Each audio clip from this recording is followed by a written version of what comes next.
Okay, hopefully that should make that sound better. Okay. Testing. Okay. So is this working? Okay.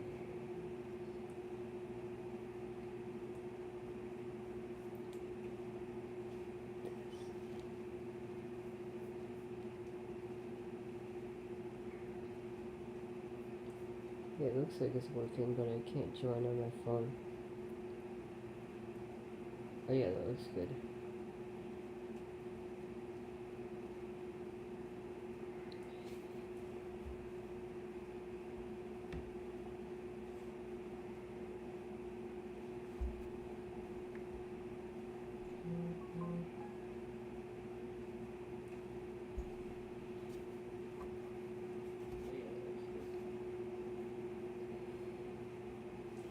Alright, so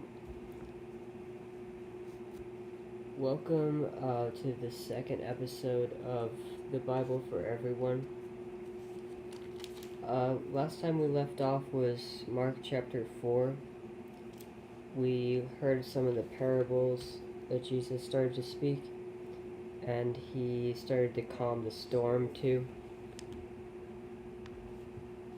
So we learned of all his powers, and now we're going to go more into some of the healing miracles in chapter 5, and just continue and hopefully get to chapter 8. That's my goal. Okay, so let's begin. Jesus and his disciples arrived on the other side of Lake Galilee in the territory of Gerasa.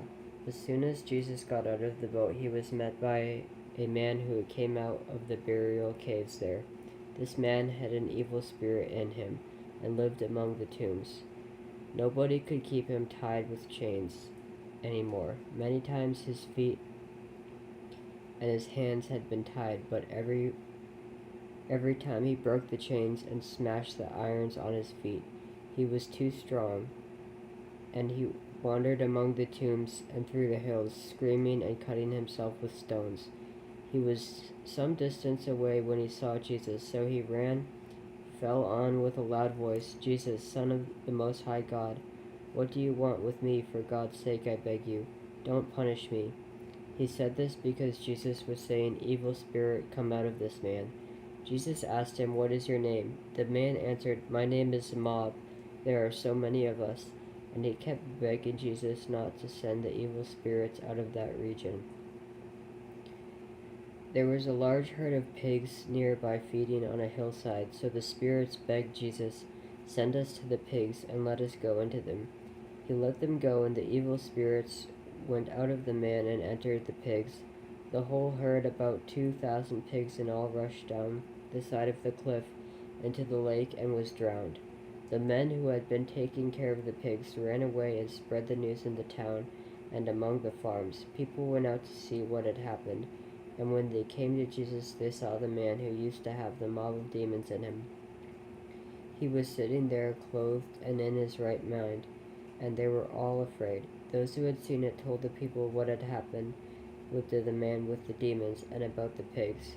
So they asked Jesus to leave their territory. And as Jesus was getting into the boat, the man who had the demons begged him, "Let me go with you." But Jesus would not let him. Instead, he told him, "Go back to your family and tell them how much the Lord has done for you and how kind he has been to you." So the man left and went all through the 10 towns, telling what Jesus had done for him, and all who heard it were amazed. So I have a little bit of a different format for this episode. After I read a little chunk, I'm going to check the chat. There's nothing in the chat, but I'm also going to read some of the commentaries of the Bible from John Calvin. And the reason I'm going to do that is because I'm not a biblical expert at all. I'm just a guy who basically just started the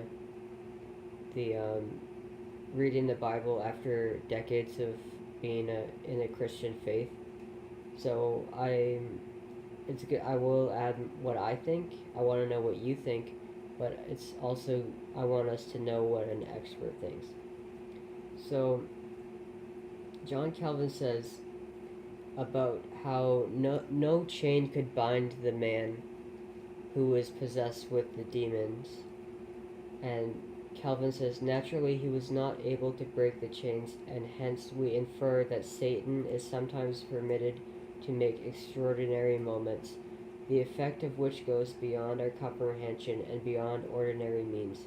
We often perceive in madmen much greater strength than belongs to their natural capacity, and we are not at liberty to deny that in such cases the devil does his part when God permits him. But the force which is described by the evangelist was far greater. It was indeed sad and shocking exhibition, but may serve to remind us how wretched and alarming it is to be placed under the tyranny of Satan, and also that bodily agony, however violent or cruel, is not much more to be dreaded than distress of mind. So that's an important thing to consider is how horrible it is to be possessed by a demon or even influenced by demonic things, by evil things, and it's not cool, it's not fun, it's not however the media markets it. It's like a nightmarish experience.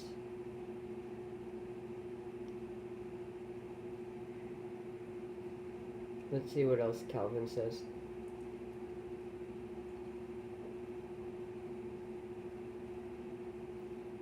So he says also that Satan's kingdom is subject to the authority of Christ, because Christ cast out the devils.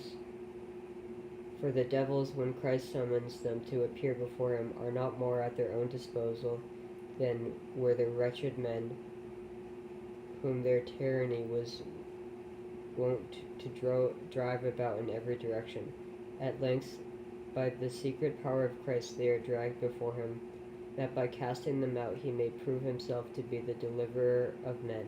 Reluctantly, too, they worship him, and their rebellious complaints testify that their confession was not made from choice, but was drawn from them by force. So, that's important. Let me just make sure my audio is coming through. The deliverer of men. Reluctantly, too, they worship him. Alright, so my audio is coming through, but the visual is bad, but I hope that's okay for anyone watching. So, in terms about there being multiple demons in the man, the devil was compelled by Christ to pronounce this word that he might more fully display the greatness and excellence of his grace. There must have been good reasons why this man should have endured so severe a punishment to have an army of devils dwelling within him. What compassion, then, was it to rescue from so many deaths a man who was more than 1,000 times ruined? It was a magnificent display of the power of Christ. Okay, so basically, the more evil was in the man, the greater the glory of God of healing him. And that makes sense, I guess. We don't know anything about this man, if he did something to become possessed. Probably. But Jesus was able to heal him, and then he went out and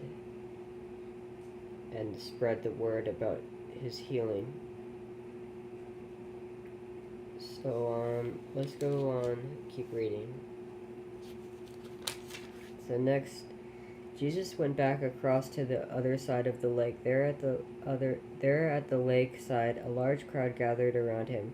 Jairus, an official of the local synagogue, arrived, and when he saw Jesus, he threw himself down at his feet and begged him earnestly, "My little daughter is very sick. Please come and place your hands on her, so that she will get well and live." Then Jesus started off with him. So many people were going along with Jesus that they were crowding him from every side. There was a woman who had suffered terribly from severe bleeding for 12 years, even though she had been treated by many doctors. She had spent all her money, but instead of getting better, she got worse all the time. She had heard about Jesus, so she came into the crowd behind him, saying to herself, "If I just touch his clothes, I will get well." She touched his cloak, and her bleeding stopped at once, and she had the feeling inside herself that she was healed of her trouble. At once Jesus knew that the power had gone out of him, so he turned around in the crowd and asked, "Who touched my clothes?" His disciples answered, "You see how the people are crowding you. Why do you ask who touched you?" But Jesus kept looking around to see who had done it. The woman realized what had happened to her, so she came trembling with fear, knelt at his feet, and told him the whole truth. Jesus said to her, "My daughter, your faith has made you well. Go in peace and be healed of your trouble." While Jesus was saying this, some messengers came from Jairus' house and told him, "Your father has died. Why bother the teacher any longer?" Jesus paid no attention to what they had said, but told him, "Don't be afraid, only believe." Then he did not let anyone else go on with him except Peter and James and his brother John. They arrived in Jairus' house, where Jesus saw the confusion and heard all the loud crying and wailing. He went in and said to them, "Why all this confusion? Why are you crying? The child is not dead, she is only sleeping." They started making fun of him, so he put them all out, took the child's father and mother and his 3 disciples, and went into the room where the child was lying.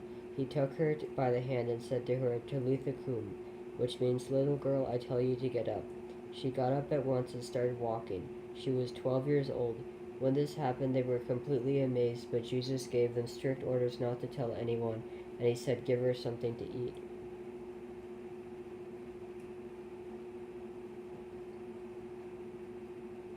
Okay, so this is what Calvin says about the woman who touched Jesus' cloak. I'll read it to you. Yeah, fear not, only believe. The message about her death had induced despair, for he had asked nothing from Christ but relief to the diseased young woman. Christ therefore bids him take care lest by fear or distrust he shut out that grace, to which death will be no hindrance. Okay, so sorry, this is about Jairus, not the woman.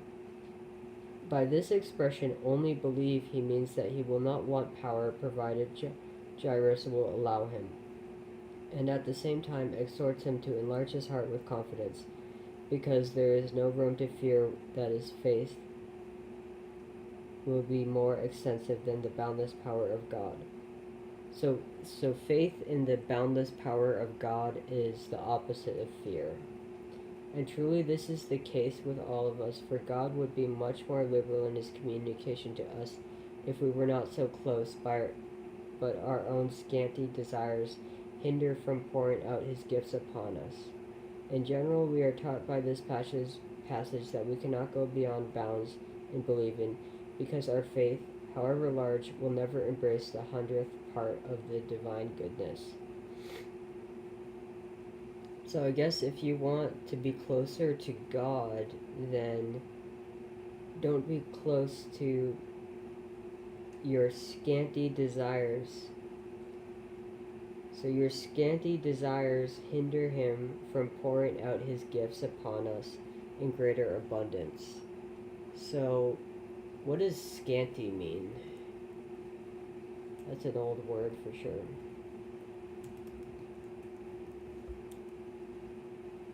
Small or insufficient. So insufficient desires, so it's not like desiring something good like a spouse or a job or a family or friends. Maybe it's more like the superficial things, like some clothing or something stupid that you don't really need. All that stuff seems to be what's keeping us away from God's abundance, at least according to Calvin.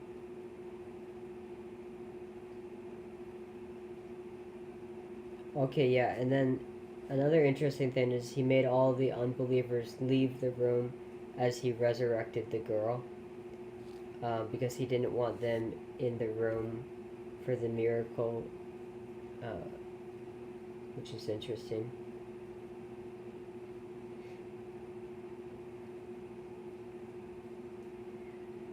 Okay, well, that's definitely lots to think about Mark chapter 5.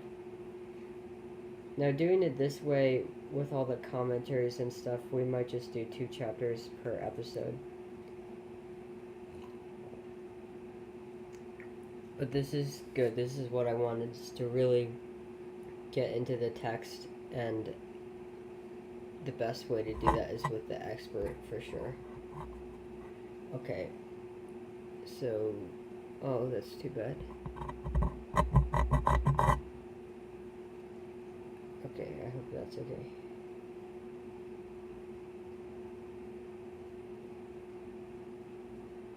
Okay, we'll see. Alright, so Jesus is rejected at Nazareth. Jesus left, this is chapter 6. Jesus left that place and went back to his hometown, followed by his disciples. On the Sabbath, he began to teach in the synagogue. Many people were there, and when they heard him, they were all amazed. "Where did you get all this?" they asked. What wisdom is this that has been given him? How does he perform miracles? Isn't he the carpenter, the son of Mary, and the brother of James, Joseph, Judas, and Simon? Aren't his sisters living here?" And so they rejected him. Jesus said to them, "Prophets are respected everywhere except in their own hometown and by their relatives and their family." He was not able to perform any miracles there, except that he placed his hands on a few sick people and healed them. He was greatly surprised because the people did not have faith. This makes me think of superficial friendships you have, where the friendship is based off of something negative, and the person doesn't actually want you to improve. And then when you do improve and you come back, they're disappointed because you're doing something good. And that's kind of what Jesus is experiencing here, is he's going back to previous relationships, people he knows back in his hometown, and they're questioning him. They're not taking him seriously. And it's not within his own family, because obviously Mary is very important to many Christians, and in the Bible she plays an important role in Jesus' ministry. And then I think some of his other family members do attend the service in Acts. They have to double check that. So it's not his immediate family that rejects him, it's the judgy people in his hometown of Nazareth.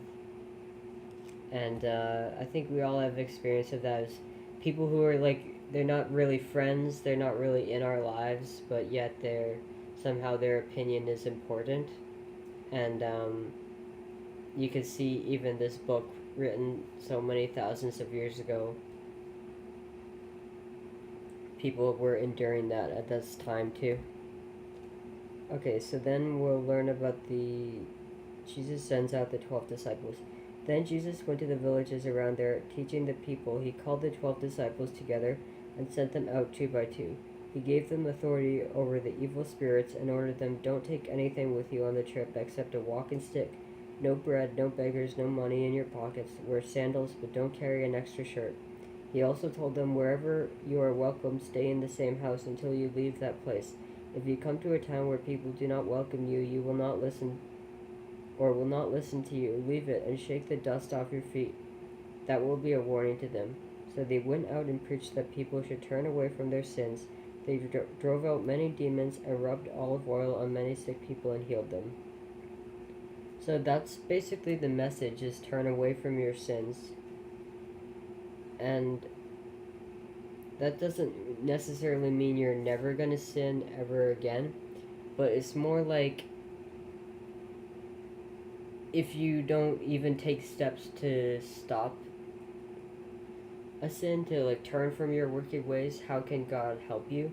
If you're actively working on turning from your sins, then God can help you. But if you're just like straight going towards destruction, then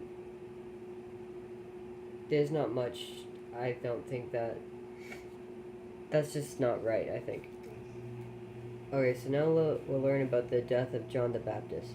Now King Herod heard about all this because Jesus' reputation had spread everywhere. Some people were saying, John the Baptist has come back to life. This is why he has this power to perform miracles.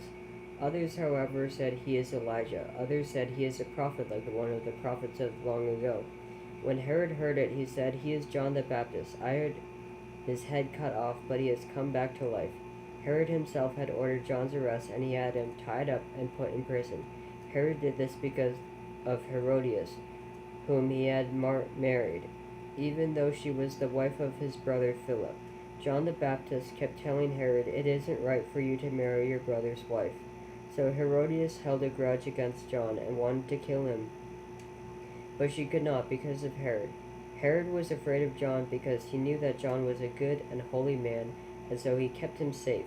He liked to listen to him, even though he came greatly disturbed every time he heard him. Finally, Herodias got her chance. It was on Herod's birthday when he gave a feast for all the top government officials, the military chiefs, and the leading citizens of Galilee. The daughters of Herodias came in and danced, and pleased Herod and his guests. So the king said to the girl, what would you like to have? I will give you anything you want. With many vows he said to her, I swear that I will give you anything you ask for, even as much as half of my kingdom. So the girl went out and asked her mother, what shall I ask for? The head of John the Baptist, she answered. The girl hurried back at once to the king and demanded, I want to give me here and now the head of John the Baptist on a plate. This made the king very sad because he could not refuse her because of the vows he had made in front of all his guests. So he sent off a guard at once with orders to bring John's head. The guards left, went to the prison, and cut John's head off. Then he brought it on a plate and gave it to the girl, who gave it to her mother. When John's disciples heard about this, they came and got his body and buried it. Okay, so this is another example of how, like, these vows that Herod made before the guests at his party are totally meaningless, yet those silly vows are what caused Herod to basically do this evil thing.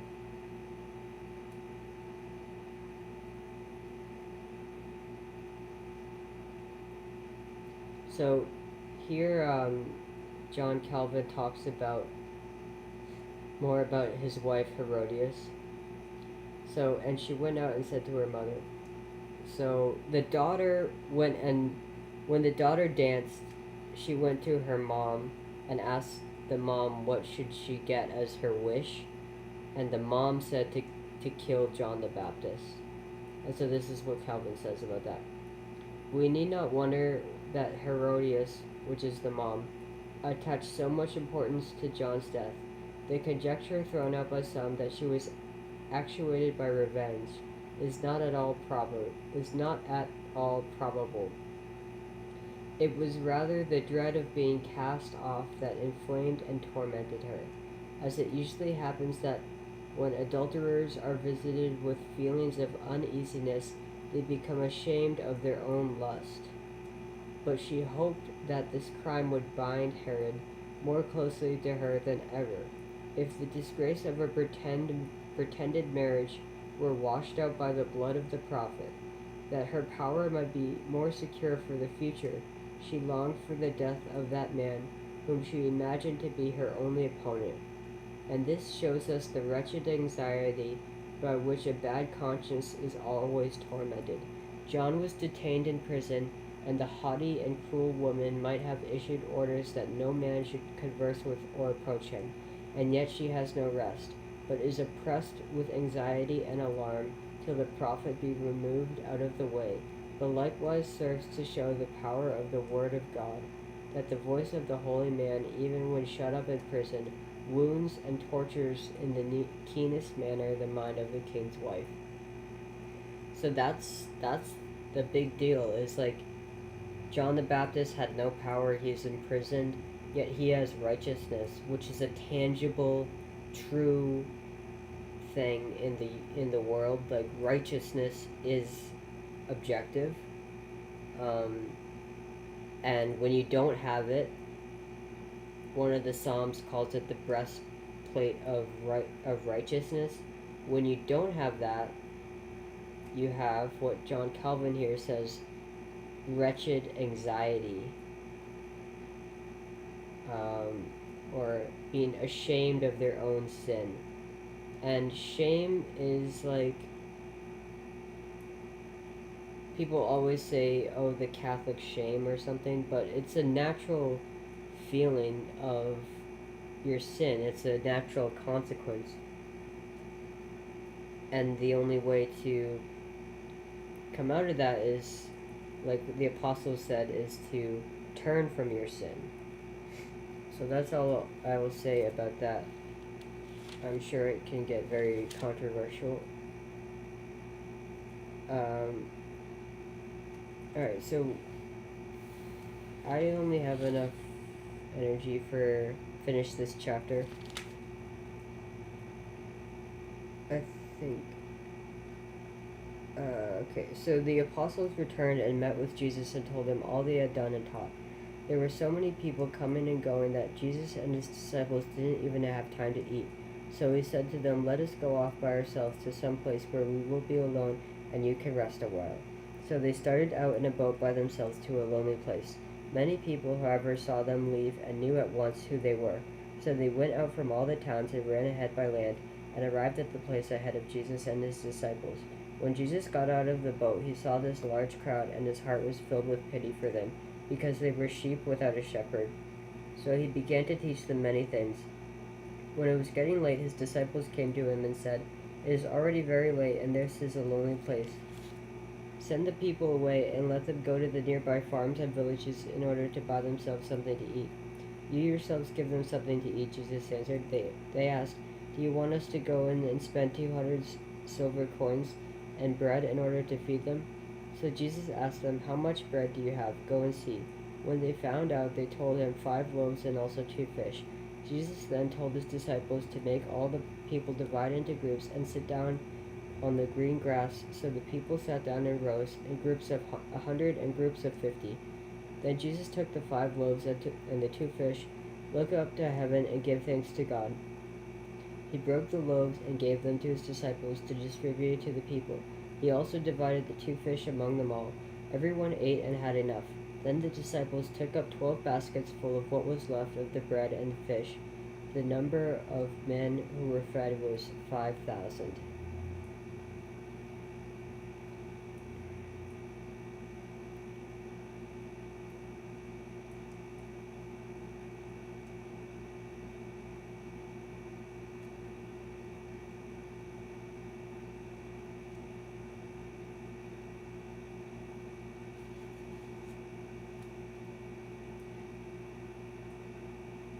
Calvin doesn't write about this part. Okay. Well, that's a pretty famous story in the Bible, is the when Jesus feeds all the people. And I guess that means that God cares deeply about our physical needs. He's a practical God. He's not just like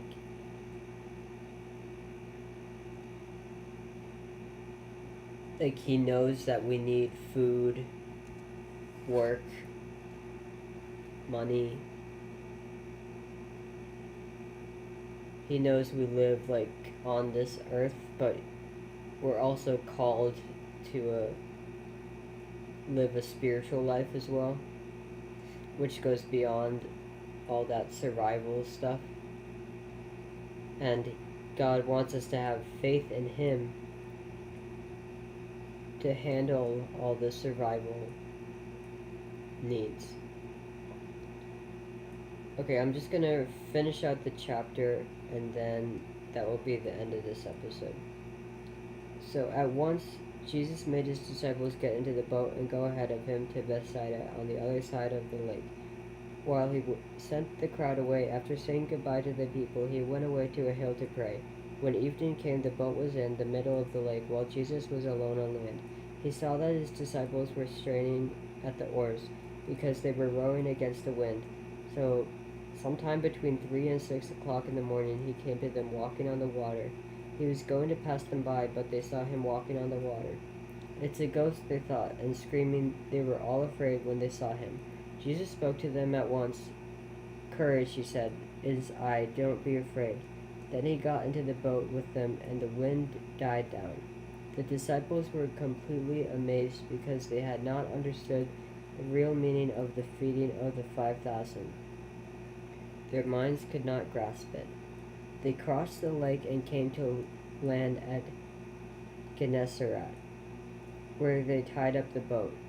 As they left the boat, people recognized Jesus at once, so they ran throughout the whole region, and wherever they heard he was, they brought to him the sick lying on their mats. And everywhere Jesus went, to villages, towns, or farms, people would take their sick to the marketplace and beg him to let the sick at least touch the edge of his cloak, and all who touched it were made well. So that's a nice thing about Jesus' cloak. That's a good example for Catholics to show the biblical history of relics, because that is sometimes other denominations can criticize the Catholic Church about having unbiblical practices, and but definitely the use of relics is not unbiblical. We just saw it twice in the few little chapters we read, and later on in the book of Acts we'll see it again. But yeah, that's probably good for today. And I think that was a good use of the Calvin commentaries. I think I'm going to do that again. There's a lot of good information there. And I'll end it there. Thanks for watching.